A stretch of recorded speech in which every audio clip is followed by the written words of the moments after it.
Okay, so question 3 is one of these questions that talks about the practical skills that you should have developed as part of the course. So let's take a look. We've got the Newton meter pulling along the block of wood with the masses on top on different surfaces. Why do we think he places the mass on the block? Well, without any masses, the friction between the block of wood and the surface would be very low. So it would be very difficult to measure the value of the force needed to measure with move the block with the Newton meter. So one reason that you could put is that it increases the friction between the surface and the block. Next question, part 2, asks why he keeps the masses constant during the experiment. If we're keeping something constant, that's the idea of a control variable, and we use control variables in science to make it a fair test. So the idea is we're going to change one thing, we're going to measure another thing, and everything else about the experiment we want to try and control as best as possible.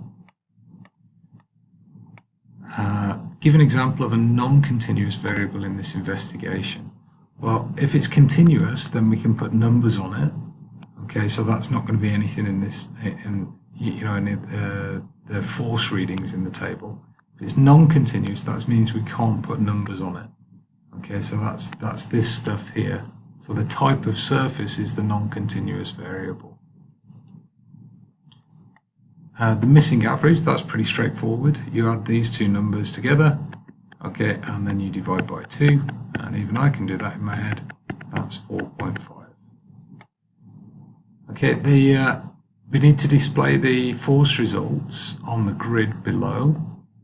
All right. Now they've given you a clue here with the non-continuous variable. This is why they've asked the question, because they want you to think about how you're going to best display these results. Now they haven't asked you to plot a graph, they've just asked you to display the results. They're not looking for a line graph here. You can't have a line graph with a non-continuous variable. Okay, so the correct type of graph that we're going to have here is a bar graph. Okay. Okay, so I've just labelled up the y-axis. If you have a look, the largest value in the table is 5.8, which is nearly 6. Okay, and can we fit that? Yeah, that fits nicely up on the y-axis, so we've got a nice, sensible, easy scale there. Okay, don't forget that you need to start from 0. I nearly forgot that there, didn't I? I put 1 to begin with. Okay, and now for the bar graph, you're going to put in the non-continuous variables on the y-axis.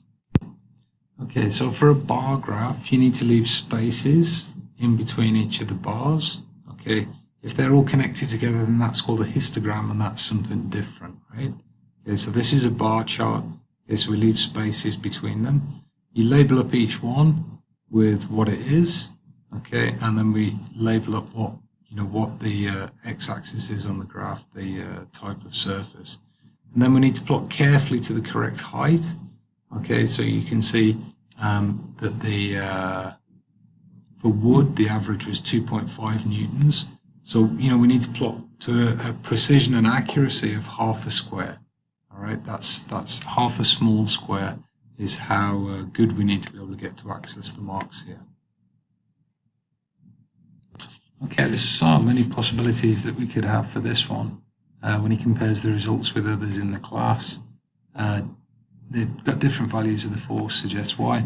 Going back up here, you see that the students could have controlled the control variables in a different way. For example, they could have used different masses here. They could have used a different size block of wood. They could have used different parts of the same surface. For example, if you've got a piece of chipboard, then some bits of the chipboard could be pretty rough, and some bits of the chipboard could be, comparatively smooth. It could be that there was the surfaces got wet, or there was some lubrication on the surface. There's a whole host of different reasons that we could look for here. So this covers the idea of different control variables here.